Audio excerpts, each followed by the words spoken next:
Hello, good morning. আজি হৈছে আপোনাৰ সানডে 6 এপ্ৰিল।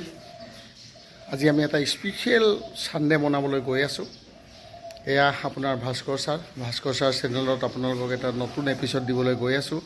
আজি আমি এটা স্পেশাল প্ৰগ্ৰাম কৰিবলৈ লৈছো। এই স্পেশাল প্ৰগ্ৰামটোৰ একচুয়ালি আপোনালোকে থাম্বনেল চালে গম পাব। মামা ভাগিন সানডে স্পেশাল ৰাইড। আমি মামা ভাগিন মানে এয়া আপুনি দেখিছে মোৰ ভাগিন বাইকখন সাফা কৰি আছে। বিট্টু আমি দুইটাই আজি ৰাইড কৰিম। তাই একচুয়ালি চলাব স্কুটি। আজি স্কুটিখন লৈ আমি আপোনাৰ ৰাইড কৰিবলৈ গৈ আছো। আপোনালোকক দেখাই আছো স্কুটিখন।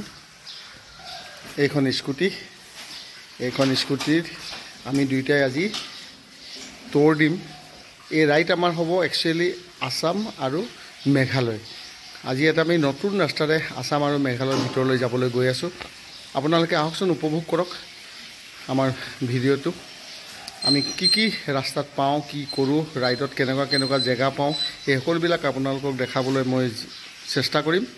আহক ৰাইডটো আৰম্ভ কৰোঁ। এই ৰাইড আমি আৰম্ভ কৰিছোঁ আমাৰ ঘৰৰ পৰা।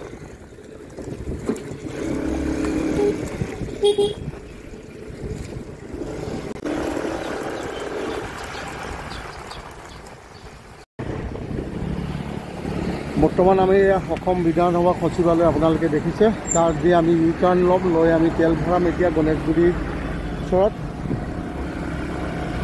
চাই থাকক আপোনালোকে।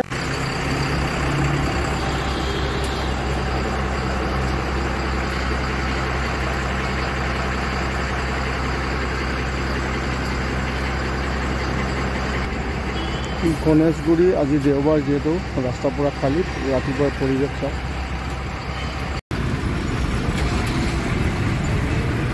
আমি এতিয়া এয়া আহি ISBT পাইছোঁ, ইণ্টাৰ ষ্টেট বাছ আড্ডাৰ ওচৰত গুৱাহাটী। সেইফালে আপোনালোকে দেখিব এয়া ISBT। সেইফালে ISBT সেইফালে দেখিছে আপোনালোকে। সেইফালে এয়া হৈছে ISBT ইণ্টাৰ ষ্টেট বাছ আড্ডা গুৱাহাটী।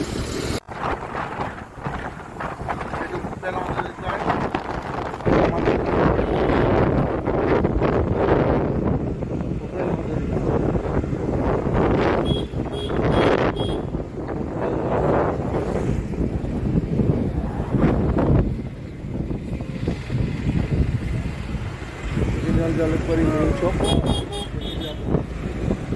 এইটো হ'ল গুৱাহাটী ইউনিভাৰ্চিটিৰ ৰাস্তা। নিদিব নেকি যাবলৈ? নিদিয়ে। এইটো ইউনিভাৰ্চিটিৰ ৰাস্তা। এতিয়া ধাৰাপুৰ চাৰিআলি আমি পালোহি। দেখিছে ধাৰাপুৰ চাৰিআলি কিমান ডাঙৰ হৈ গ'ল এতিয়া বৰ্তমান। সেইখিনি হ'ল ধাৰাপুৰ চাৰিআলি। আমি গৈ আছোঁ আৰু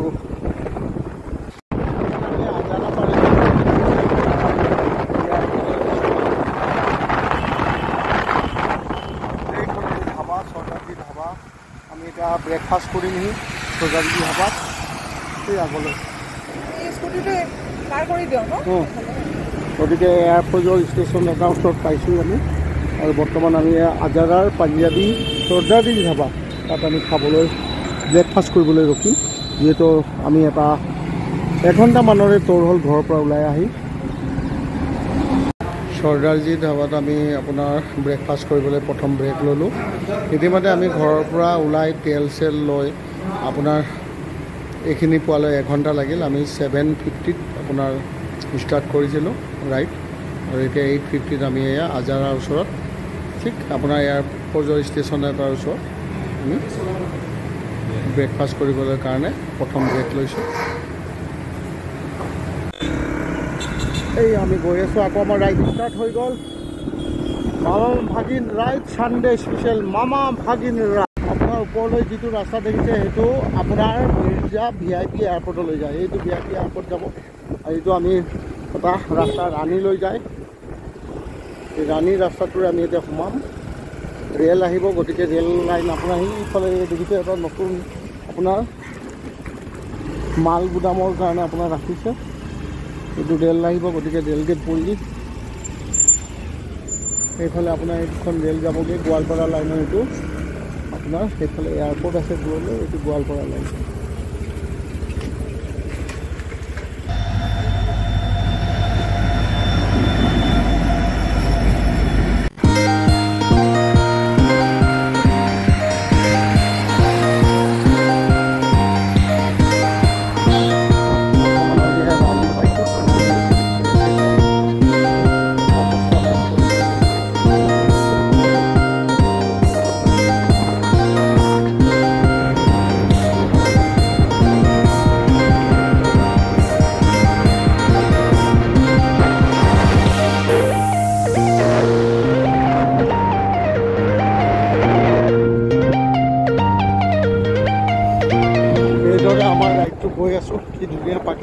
পৰিৱেশ চাওক আমি এইমাত্ৰ চানডুবি যোৱাৰ ৰাস্তা পাৰ হৈ আহিলোঁ আমাৰ সোঁফালে চানডুবি যোৱাৰ ৰাস্তা আছিলে চাওকচোন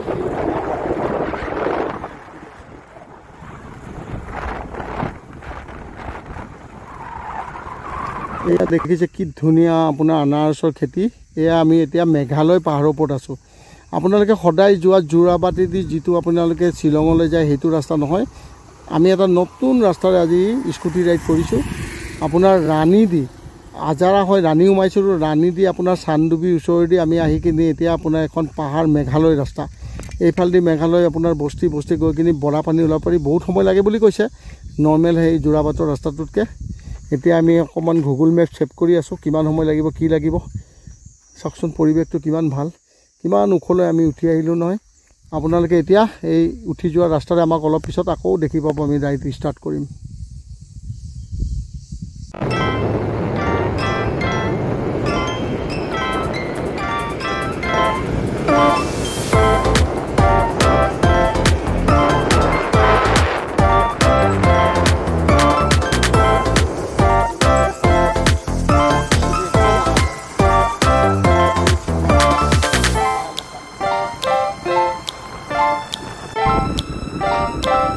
ক্ৰমান্বয়ে আমি ওপৰলৈ গৈ আছোঁ স্কুটিৰে গতিকে আজি সঁচাকৈ এটা চানডে এডভেঞ্চাৰ ৰাইড হৈছে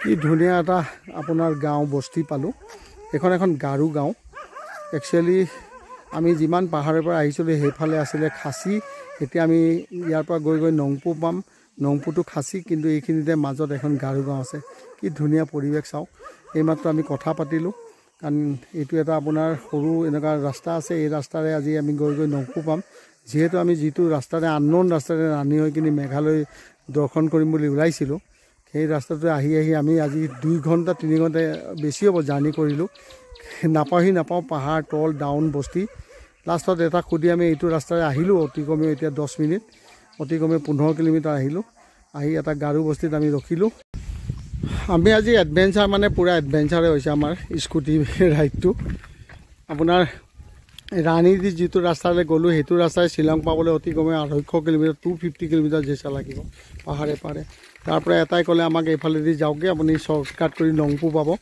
এতিয়া আহি পাইছোঁ নংপু নাপাওঁ ৰাস্তাই শেষেই নহয় আহি অকণমান এইবিলাক চব কেৰেলাৰ নিচিনা লাগিছে চাওকচোন এখন ব্ৰিজ পালোঁ এখন নদী এয়া বৈ আহিছে তাৰ মাজতে ধুনীয়াকৈ গৈছে ইমান ভাল নদীখন ব'টিং কৰিব পাৰি কিয়া কৰিব পাৰি মানে টুৰিজিমৰ এটা স্ক'প আছে কিন্তু আহি আমি এতিয়া পালোঁহি এয়া অকণমান ৰখিছোঁ ৰাস্তাই শেষেই নহয় এতিয়ালৈকে আপোনাৰ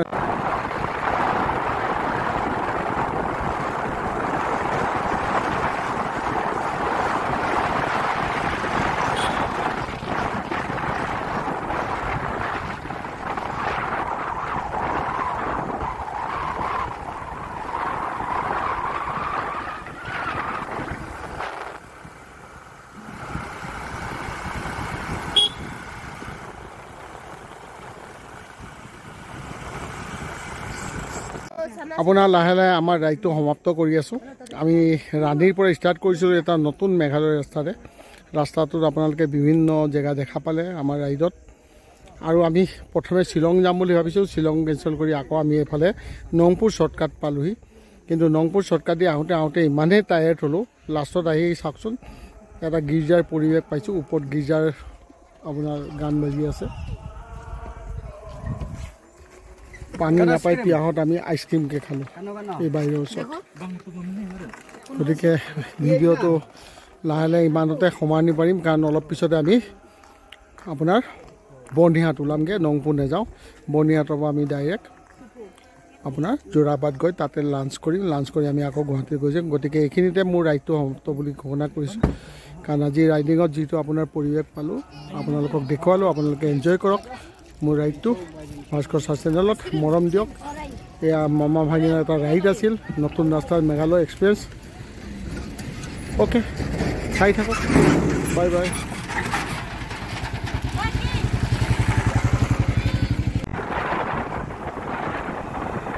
नेशनल हाईवे ऑफ इंडिया टूट गया